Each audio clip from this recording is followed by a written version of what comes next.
दोस्तों आजकल rape case बहुत बढ़ते जा रहे हैं और इस वजह से अकेली लड़कियों का सड़कों पर घूमना फिरना बहुत मुश्किल होता जा रहा है। लेकिन क्या इसकी वजह किसी लड़की का अकेला होना है या उसके छोटे कपड़े हैं या फिर हमारी सोसाइटी की खराब मानसिकता है? और मुझे लगता है कि कहीं न कहीं ये हमारी सोसाइटी की खराब मानसिकता ही है। और इसी मानसिकता को समझने के लिए जब मैं कुछ ढूंढ रही थी तो मुझे एक इटालियन मूवी मिली जिसमें दिखाया गया कि हमारा समाज एक अकेली औरत को किस नजर से देखता है और उसे किसी भी तरह से अपनी हवस को ठंडा करने का जरिया बनाता है। यही नहीं बल्कि इस घटिया सोच से हमारी नई जनरेशन में कितना बिगाड़ आ सकता है ये भी मूवी में आपको देखने को मिलेगा कि किस तरह एक 13 साल का बच्चा लोगों की बातें सुनकर और आसपास के माहौल से इन्फ्लुएंस होकर क्या कर सकता है। तो मैं चाहती हूँ कि आप लोग ये मूवी आखिर तक देखें और इसे समझने की कोशिश करें और आखिर में हमें कमेंट करके बताएं कि आप भी इस नजरिए को सही समझते हैं या नहीं। इस कहानी की शुरुआत होती है उस दिन से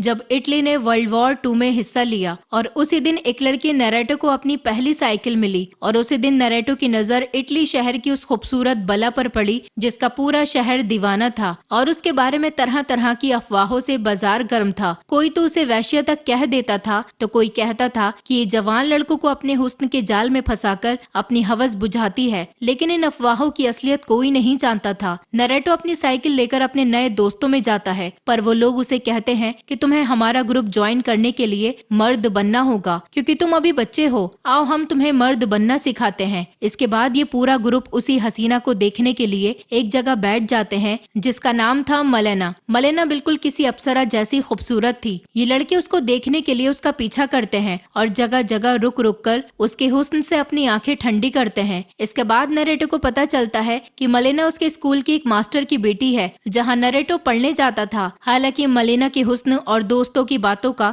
नरेटो पर बहुत बुरा असर हुआ था। मलेना को देखने के बाद नरेटो हर वक्त बस उसी को सोच रहा था। उठते बैठते सोते जागते बस मलेना ही उसके ख्यालों में घूम रही थी। और एक दिन उसके ग्रुप का एक लड़का उसे बताता है कि मलेना ने मुझसे एक सिगरेट मंगाया और बदले में अपने साथ मजे भी करने दिए। ये सुनकर नरेटो पूरा दिन मलेना के घर के सामने बैठा रहता है पर जैसा सोचकर वो यहाँ आया था वैसा तो कुछ भी नहीं होता। नरेटो खुद को मर्द दिखाने के लिए अपने पिता की पैंट लेकर दर्जी के पास जाता है और उससे कहता है कि ये मेरे साइज की कर दो। हालांकि दर्जी कहता है कि तुम्हारी उम्र अभी पैंट पहनने की नहीं हुई है पर नरेटो उसकी बातों पर ध्यान नहीं देता। इस बात की खबर लगने से नरेटो के पिता उस पर गुस्सा करते हैं और उसे बहुत मारते भी हैं। लेकिन नरेटो पर तो मलेना का भूत चढ़ गया था। वो अब रात को भी उसके ऊपर नजर रखने के लिए उसके घर चला जाता है और एक छेद से उसे देखने लगता है। कुछ दिन बाद नरेटो को पता चलता है कि मलेना किसी गाँव में रहती थी जहाँ से एक आदमी उसे शादी करके यहाँ लेकर आया था। लेकिन वर्ल्ड वॉर शुरू होने की वजह से नीनो अब जंग में चला गया है और तब से मलेना अकेली रहती है। तब एक दूसरा आदमी कहता है कि मलेना का इस शहर के बहुत से आदमियों के साथ अफेयर भी चल रहा है। ये बातें नरेटो के कच्चे जहन पर बड़ा असर कर रही थी। वो अब हर रात बस मलेना पर नजर रखने लगा था। उसे डांस करते हुए देखता, उसे नहाते हुए देखता। वो उसके ख्यालों में डूब सा गया था। जिस गाने पर मलेना डांस करती थी नरेटो भी उसका एक रिकॉर्ड खरीद लाता है ताकि उसे सुनकर वो रात को मलेना के बारे में सोच सके। और अब वो मलेना के बारे में बहुत कुछ अटपटा सा सोचने लगता है। वो एक दिन मलेना का पीछा करता हुआ बाजार में आ जाता है। तब उसे पता चलता है कि मलेना का तो हर कोई दीवाना है। हर आदमी उसे गंदी नजरों से देख रहा था। हर कोई उसे छूने का बस बहाना ही ढूंढ रहा था। उसके बाद वो मलेना को एक घर में जाते हुए देख लेता है। वो सोचने लगता है कि शायद मलेना के बारे में उड़ रही अफवाहें वाकई सच है। लौटते वक्त उसे पता लगता है कि उस शहर के मर्द ही नहीं बल्कि औरतें भी मलेना को बदनाम कर रही हैं। औरतें कहती हैं कि मलेना के पति ने उसे छोड़ दिया है और अब वो यहाँ के मर्दों को अपने हुस्न के जाल में फंसा रही है। लेकिन नरेटो देखता है कि मलेना उनकी बातों का कोई जवाब दिए बिना अपने घर चली जाती है। एक दिन नरेटो को पता चलता है कि जिस घर में मलेना जाती है वो कोई और नहीं बल्कि उसकी पिता है। कुछ दिन के बाद मलेना पर दुखों का पहाड़ टूट पड़ता है। आर्मी के ऑफिसर्स शहर में आकर खबर देते हैं कि कुछ सैनिकों की जंग में मौत हो गई है और उन मरने वालों में एक नाम मलेना के पति का भी होता है। ये खबर सुनकर सारे आदमी खुश हो जाते हैं और औरतें कहने लगती हैं कि मलेना तो पहले ही नया मर्द ढूंढ चुकी होगी। नरेटो सोचता है कि उसे मलेना का दुख बांटना चाहिए और वो किसी तरह उसके घर भी जाता है पर उसमें इतनी हिम्मत नहीं होती कि जो वो सोच रहा है उसे कर भी सके। मलेना के पति की मौत के बाद शहर में अफवाहें और गर्म होने लगी थी। लोग उसके बारे में बहुत खराब बातें करने लगे थे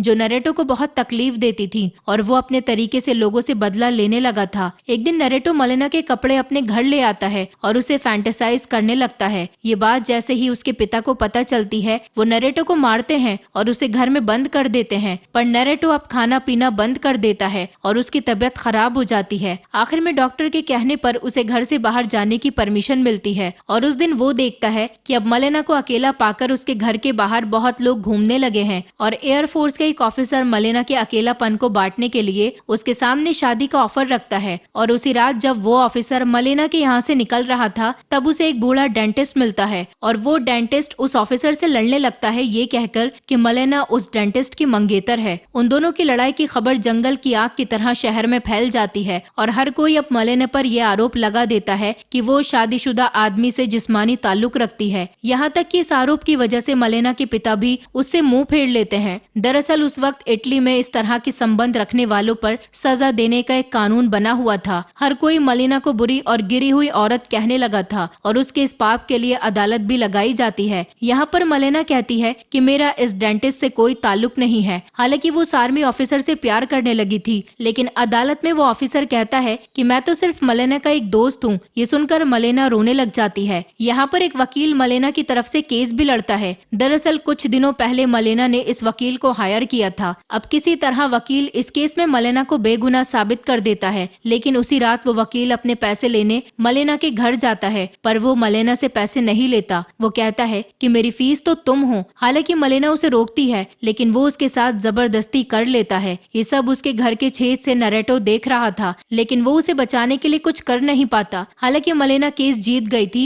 लेकिन सारा शहर अब भी उसे मुजरिम मानता था। उसके पिता भी उससे अपने सारे रिश्ते तोड़ चुके थे और अब खाने पीने के लिए भी मलेना दूसरों से मांगने लगी थी, लेकिन हर कोई उसकी मदद अपने फायदे के लिए करता था। इसी बीच उनके शहर पर आर्मी ने हमला कर दिया और उस हमले में मलेना के पिता की मौत हो गई। पर लोग इतने घटिया हो गए थे कि उनके फ्यूनरल में आने वाले भी मलेना के साथ फायदा उठाने का कोई भी मौका नहीं छोड़ रहे थे। अब मलेना इस दुनिया में बिल्कुल अकेली थी। ना तो उसके पास पैसे थे, ना ही उसे कोई नौकरी दे रहा था। तब एक दिन उसने तंग आकर वो रास्ता चुन ही लिया जैसा कि लोग उसके बारे में सोचते थे। उसने आखिरकार प्रोस्टिट्यूट बनने का फैसला कर लिया था और उसका ये बदलाव रनेटो देख रहा था। मलेना ने इस शहर के मर्दों को ये बता दिया था कि तुम लोग मेरे बारे में जो बातें करते थे, अब मैं तुमको वो बनकर दिखाऊंगी। मलेना ने पूरे शहर को अपना दीवाना बना दिया था। बड़े बड़े ऑफिसर्स में उसकी बातें होने लगी थी। उसके जलवे दिन ब दिन बढ़ते जा रहे थे। हालांकि नरेटो अपनी मासूम सी मोहब्बत को इस तरह बिखरते देखकर बीमार पड़ गया था। मलेना अब जर्मन्स के साथ रहने लगी थी।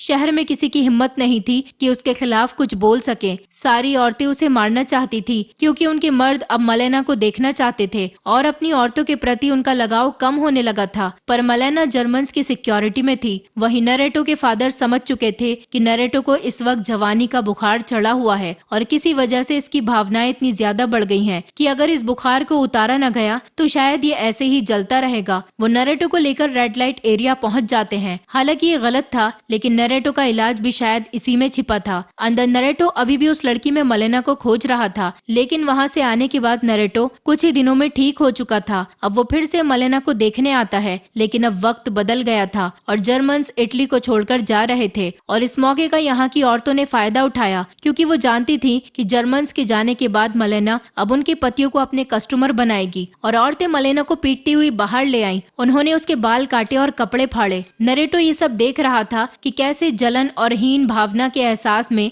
वो औरतें मलेना को मार ही देना चाहती थी। उसके बाद सारे लोग मलेना को शहर से बाहर निकाल देते हैं। हालांकि नरेटो हरदम उसके पीछे लगा था, यहाँ तक कि वो उसे ट्रेन में बैठते हुए देख लेता है, पर वो उसे बचाने के लिए कुछ कर नहीं सकता था। उसके जाने के बाद नरेटो अकेले रहने लगा और सोचने लगा कि उसे कुछ ही दिन में एहसास हो गया कि मलेना के साथ जो कुछ भी हुआ उसमें उसके शहर के मर्दों के साथ साथ उसकी भी गलती थी। वो भी तो मलेना को बुरी नजर से ही देखता था। उन्हीं दिनों मलेना का पति नीनो वापस आ जाता है, जो मरा नहीं था, बस उस जंग में उसका हाथ कट गया था। जब वो मलेना के बारे में पता करता है तो लोग उसे धुतकार देते हैं और उसे मलेना के बारे में बहुत गलत गलत बातें बताते हैं। लेकिन नरेटो की नजर उस पर पड़ जाती है। वो अपना नाम बताए बिना उसे एक लेटर लिखता है, जिसमें वो सारी बातें लिख देता है कि कैसे लोगों की वजह से मलेना को प्रोस्टिट्यूट बनना पड़ा और किस तरह सबने मिलकर उसे यहाँ से भगा दिया। साथ ही वो उसे ट्रेन का नंबर भी बताता है जिसमें बैठकर मलेना यहाँ से गई थी। इसके बाद नीनो मलेना को ढूंढने के लिए वहीं निकल जाता है जहाँ मलेना गई थी और फिर एक साल के बाद नीनो मलेना के साथ अपने शहर शहर में वापस आता है पूरी शान से। शहर के लोग अभी भी नहीं बदले थे, न उनकी आदत न उनके ख्यालात, लेकिन इस बार उनका मलेना को देखने का नजरिया बदल गया था। नीनो के साथ होने की वजह से अब कोई भी मलेना को बुरी नजर से नहीं देखेगा, न ही कोई उसका फायदा उठाएगा। ये सोचकर नरेटो का दिल भी हल्का हो जाता है। हालांकि अब नरेटो की भी जीएफ बन चुकी थी। वहीं औरतें जिन्होंने उसे मारा था वो अब उसकी इज्जत कर रही थी। मलेना सब समझ रही थी, लेकिन वो खामोश रहती है। एक दिन नरेटो मलेना के पीछे जाता है और जब उसका सामान गिर जाता है तो वो उसकी उठाने में मदद करते हुए उसे नई जिंदगी के लिए गुड लक कहता है। यहाँ वो पहली बार मलेना को छूता है, लेकिन अब उसके जहन में गंदगी नहीं थी जैसी एक साल पहले हुआ करती थी। वो प्यार और लस्ट के बीच का फर्क समझ चुका था। वो जब भी अपनी बीती हुई जिंदगी के बारे में सोचेगा तो मलेना उसे हमेशा याद आएगी, लेकिन हवस बनकर नहीं, बल्कि एक मजबूर बेसहारा औरत बनकर, जिसका फायदा हर कोई उठाना चाहता था। और नरेटो को प्रेरित करेगी कि वो कभी भी अपने जीवन में वैसा न करे जैसे गंदे समाज का हिस्सा वो रह चुका था, जहाँ लोग अकेली औरत को बस खेल की चीज समझते हैं और उसके जिस्म से खेलना अपनी शान समझते हैं। और इतना सब कुछ होने के बाद भी पूरी ढिठाई और बेहयाई के साथ इस समाज और दुनिया में बिना किसी शर्म के सर उठाकर चलते हैं। नरेटो तो एक मलेना की बर्बादी से ये सब कुछ सीख गया, जिसमें हमें भी सीखना जरूरी है। दोस्तों, वीडियो अच्छी लगी हो तो इसे लाइक जरूर करना और अपना कमेंट करके हमें अपनी राय बताना कि क्या आपने भी मलेना जैसी लड़कियां अपने आसपास देखी हैं।